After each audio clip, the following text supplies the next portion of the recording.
Assalamualaikum warahmatullahi wabarakatuh. Bersama saya Abdul Munthalib di channel ABM Insight dalam program Speak Up. Akhir-akhir ini di Indonesia, khususnya bagi umat Islam, sedang heboh, sedang ada persoalan yang menjadi isu paling hangat, yakni polemik terkait dengan Sadah Ba'alawi. Persoalan nasab Ba'alawi yang itu ujungnya adalah menyebut para habaib di Indonesia ini tidak tersambung dengan Nabi Muhammad SAW. Artinya nasabnya itu tidak bersambung. Ini hasil tesis atau kajian penelitian dari Kiai Imaduddin dari Banten. Berawal dari tesis itulah maka terjadi polemik, terjadi pro dan kontra di kalangan umat Islam. Ada yang sepakat dan ada yang tidak sepakat. Siapa yang benar dan bagaimana sih sebenarnya nasab Sadah Ba'alawi ini, dan bagaimana kita sebagai umat Islam menyikapinya supaya persoalan ini tidak sampai menjadikan umat Islam menjadi pecah, tidak sampai membuat perselisihan, konflik di internal umat Islam. Karena itu saya mendapatkan penjelasan secara langsung dari Kiai Haji Lutfi Basori, pengasuh Pondok Pesantren Ilmu Al-Quran Singosari Malang. Beliau punya kompetensi karena juga cukup lama mondok di Mekah dan beliau adalah murid dari Sayyid Alwi Al-Maliki, Sayyid Maliki dari Mekah. Karena itu kita simak bersama bagaimana penjelasan detail tentang nasab Ba'alawi yang sedang berkonflik atau yang sedang dipersoalkan ini. Kita simak bersama.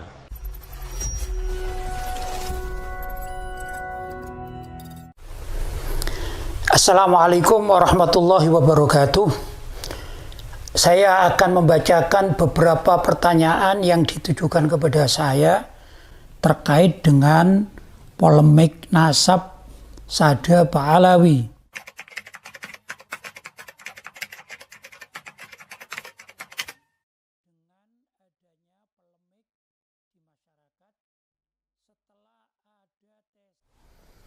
Kalau saya menanggapinya bahwa saya sedih dengan adanya polemik nasab ini, dan saya merasa bahwa umat Islam yang memang sejak zaman dahulu kala ya, bahkan sampai detik ini itu ada orang-orang di luar Islam yang menciptakan grand design untuk menghancurkan Islam, baik itu dari luar maupun dari dalam.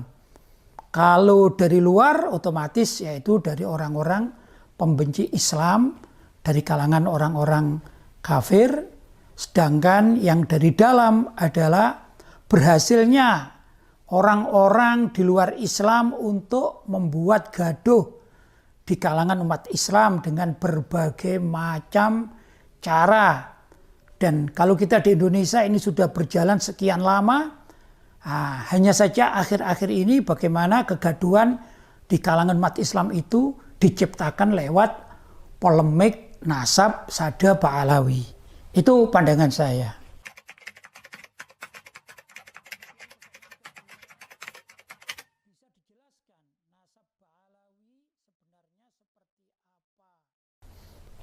Saya membaca hadis Nabi SAW yang istilahnya itu namanya hadits tsaqalain. Nabi SAW bersabda, "Taraktu fikum ats-tsaqalaini ma in tamassaktum bihima lan tadillu kitaballah wa itrati ahla baiti."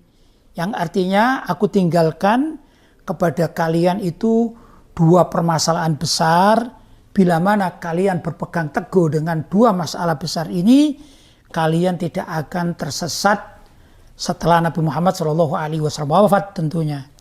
Pertama adalah kitabullah, yaitu Al-Quran, dengan segala macam ilmu yang diambil dari Al-Quran. Termasuk juga hadis-hadis Nabi SAW yang semuanya itu bersumber kepada Al-Quran. Yang kedua adalah itrati, keturunanku, ahla baiti, yang menjadi keluargaku. Jadi Nabi Muhammad SAW itu meninggalkan dua warisan besar, yaitu Al-Quran tentunya dengan hadisnya, sekaligus dengan ahlul baitnya. Nah ini sebenarnya umat Islam itu wajib untuk melestarikan kedua hal tersebut.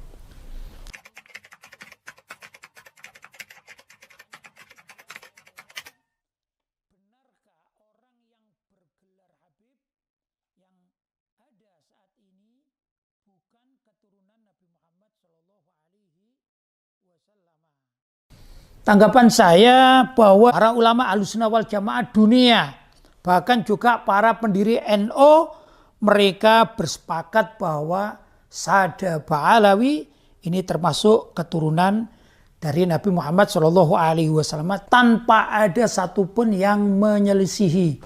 Ini sudah berabad-abad, ratusan tahun. Ini tidak ada yang menyelisihi.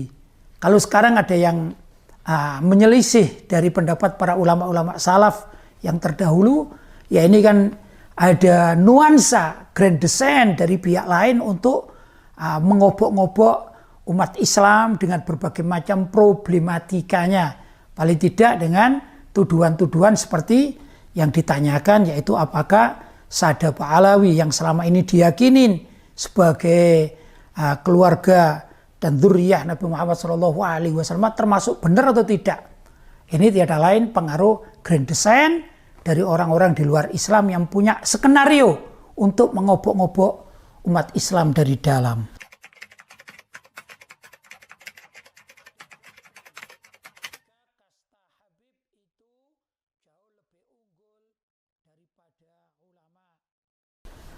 Jawaban saya, ada hadis Nabi SAW dari Sayyidina Zaid ibn Arqam radhiyallahu taala anhu, yang artinya sabda Nabi SAW, mereka, maksudnya Ahlul Bait, adalah keturunanku, diciptakan dari darah dagingku dan dikaruniai pengertian serta pengetahuanku. Celakalah orang dari umatku yang mendustakan keutamaan mereka dan memutuskan hubungan denganku melalui pemutusan hubungan dengan mereka. Kepada orang-orang seperti ini, Allah SWT tidak akan menurunkan syafaatku atau pertolonganku. Jadi kalau ditanya apakah ada doktrin, ya doktrin terhadap umat Islam agar mencintai dzurriyyah Nabi Muhammad SAW, keluarga dan anak cucu. Ini ya memang ada doktrin agama seperti itu. Namun menghormati dalam artian tidak harus mengikuti bila mana salah satu dari mereka melakukan kemungkaran. Kalau ada sebut saja oknum dari dzurriyyah Nabi Muhammad SAW melakukan kemungkaran, maka umat Islam wajib menolaknya, bahkan wajib menasihatinya.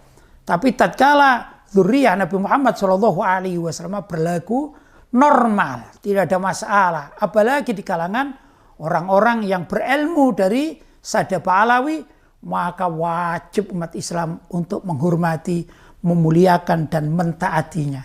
Begitulah yang namanya doktrin agama terhadap keberadaan dzurriyyah dan silsilah serta nasab atau keturunan Nabi Muhammad SAW.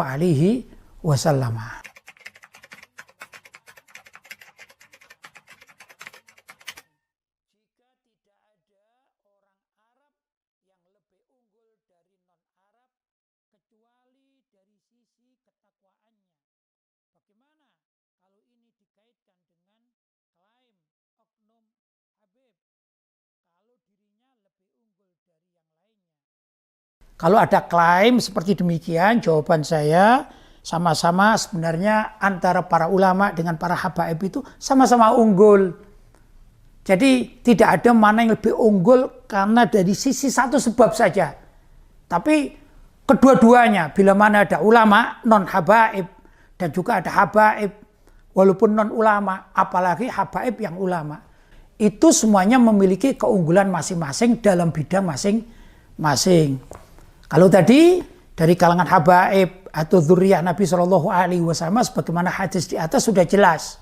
Sedangkan para ulama juga mempunyai harisma dan ketinggian derajat yang diangkat oleh Allah SWT. Bismillahirrahmanirrahim. Yarfa'illahu alladhina amanu minkum walladhina utul ilma darajat.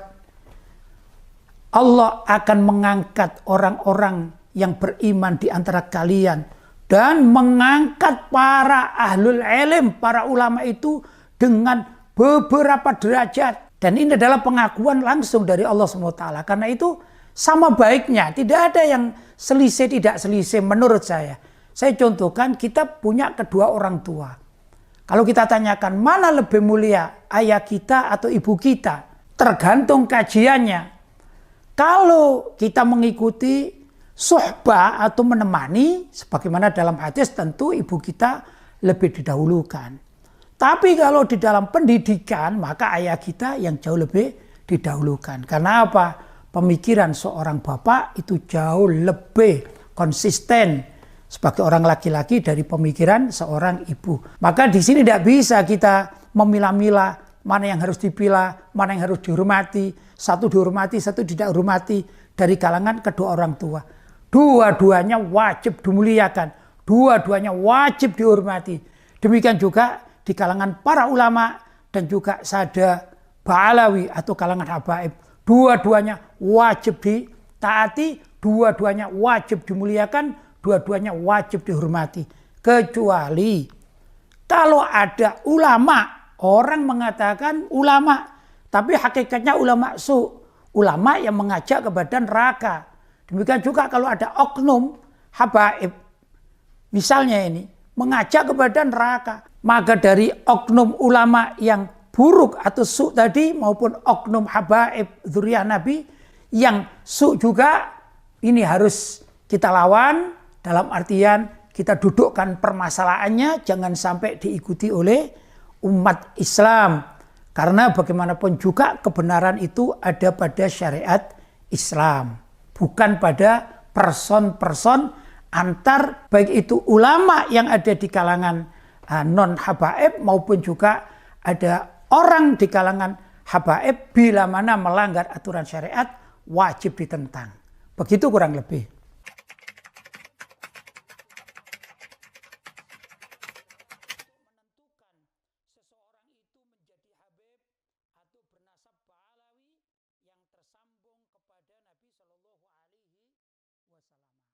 Jadi yang menentukan bukan satu lajnah ya. Kalau lajnah itu hanyalah untuk mencatat, gitu ya. Lajnah atau suatu perkumpulan untuk mencatat. Tapi yang menentukan itu adalah sah tidaknya suatu perkawinan dari seseorang dengan istrinya yang orang itu mempunyai orang tua atau kedua orang tua. Yang kedua orang tuanya itu mempunyai orang tua lagi yaitu kakeknya. Demikian disaksikan oleh masyarakat dengan masyhur atau dalam bahasa istilah pernasapan istishhar bainal nas, yaitu terkenal di antara manusia atau orang-orang. Itu yang dipegang dan juga pendapat para ulama salaf Ahlussunnah wal Jamaah. Saya juga akan menerangkan beberapa nama para ulama salaf yang meyakini keabsahan nasab sada ba'alawi sebagai dzurriyyah Nabi Muhammad Shallallahu Alaihi Wasallam. Tentu ini ulama-ulama yang hidup di zaman dahulu kala, bukan yang hidup zaman sekarang.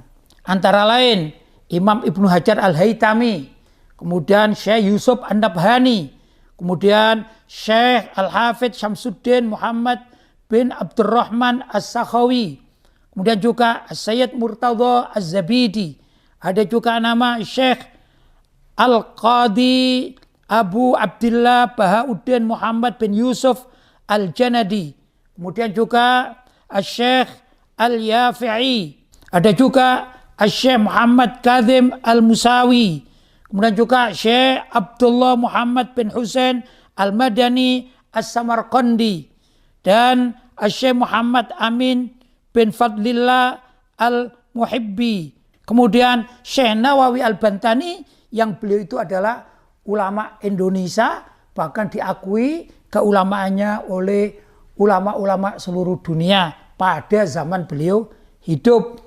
Hingga kini tentunya.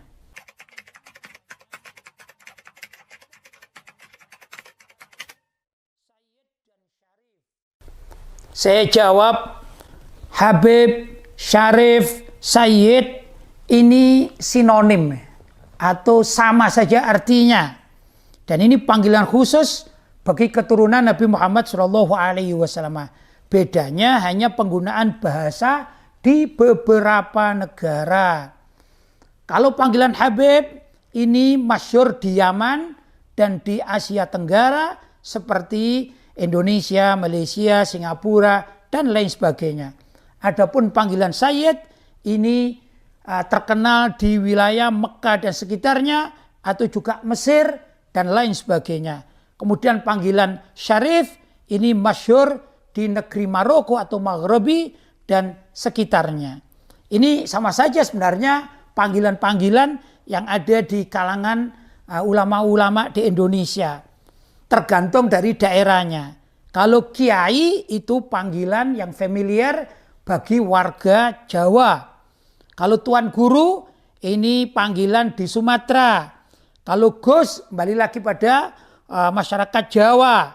Lora ini masyarakat Madura. Kemudian Mama ini juga masyarakat Banten. Abati sebagian ini digunakan oleh orang-orang Sunda atau Banten. Abi atau Abu ini masyhur di kalangan orang-orang Aceh dan sebagainya. Ini sekedar penghormatan bagi orang-orang yang memang perlu untuk dimuliakan karena ilmunya, karena nasabnya dan lain sebagainya.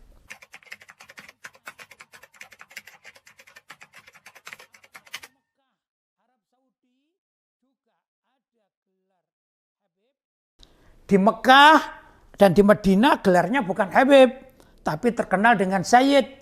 Seperti guru saya, Abuya As-Sayyid Muhammad bin Alawi Al-Maliki. Namun, kalau ada pendatang dari kalangan habaib, maka tetap dipanggil Habib. Seperti contoh Al-Habib Zain bin Ibrahim bin Smith, yang beliau adalah menjadi ulama kota Madinah zaman sekarang. Begitulah di beberapa tempat.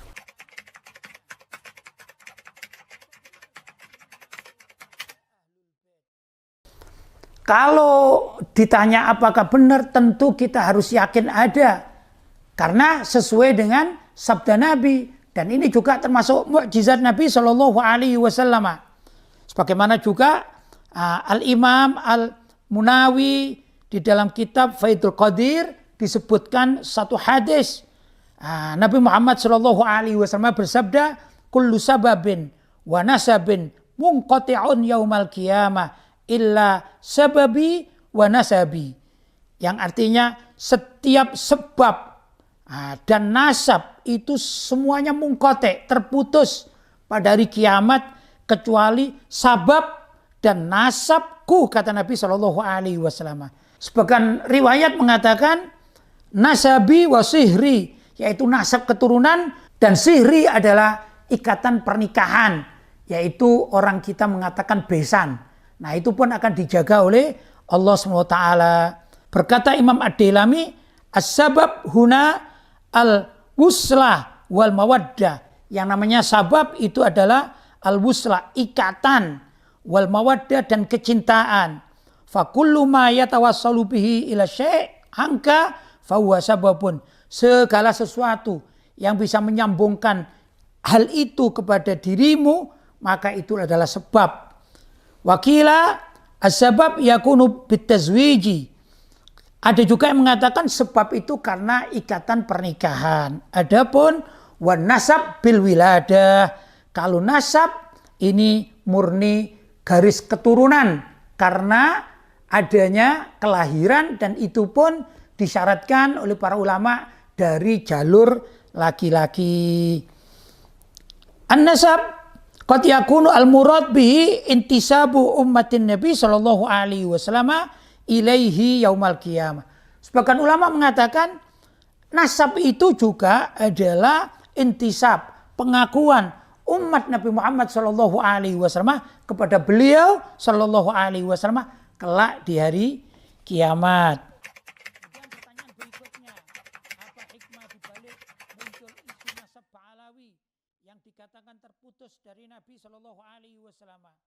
Saya menjawab ini kerugian besar, bahwa potensi umat Islam akan tercabik-rabik, terutama di Indonesia.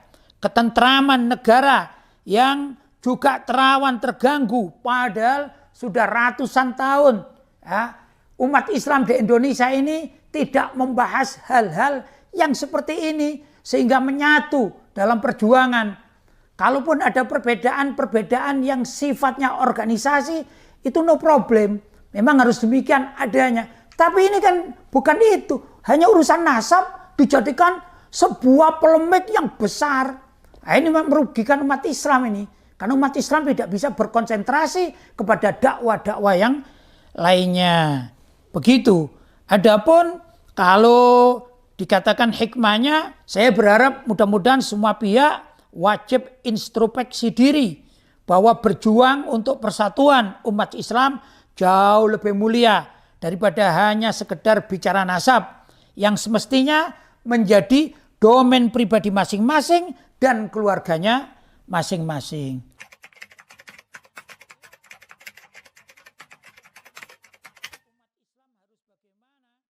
Saya merespon dan menanggapi umat Islam harus waspada dan harus belajar dewasa. Jangan terpengaruh hiruk pikuk yang tidak bermanfaat. Jangan hanya karena iri, benci, hasut kemudian membesarkan sesuatu yang tidak perlu dibesar-besarkan. Seperti adanya kelompok minoritas yang berebut pangkat, berebut nasab, rebutan panggilan nama. Seperti juga jika ada kasus rebutan warisan, semestinya dilokalisir hanya untuk keluarga, bukan melibatkan umat Islam secara keseluruhannya. Ini menyebabkan umat Islam terpecah belah. Maka berdosalah orang-orang yang menyebabkan umat Islam terpecah belah. Dikatakan al-fitnatu na'imatun la'anallah man aiqadhaha. Sesungguhnya fitnah seperti kejadian ini adalah aslinya na'imatun, tidur. Maka Allah akan melaknat orang-orang yang membangunkannya. Mudah-mudahan kita umat Islam mulai waspada, sadar diri, berlaku dewasa. Jangan ikut rebutan warisan, itu bukan akhlak umat Islam. Jangan ikut berebut nasab, jangan ikut berebut panggilan. Biarkan sajalah apa yang sudah berlaku sekian puluh tahun, ratus tahun itu berjalan dengan apa adanya. Kita umat Islam hendaklah kembali kepada perjuangan semula, le'la kalimatillah, untuk mendirikan firman-firman Allah dan ajaran-ajaran Islam. Semoga jawaban saya ini ada manfaatnya dan bisa diambil hikmah di balik semua peristiwa ini. Semoga Allah meridhai kita semuanya. Hadza wal afu minkum. Wassalamualaikum warahmatullahi wabarakatuh.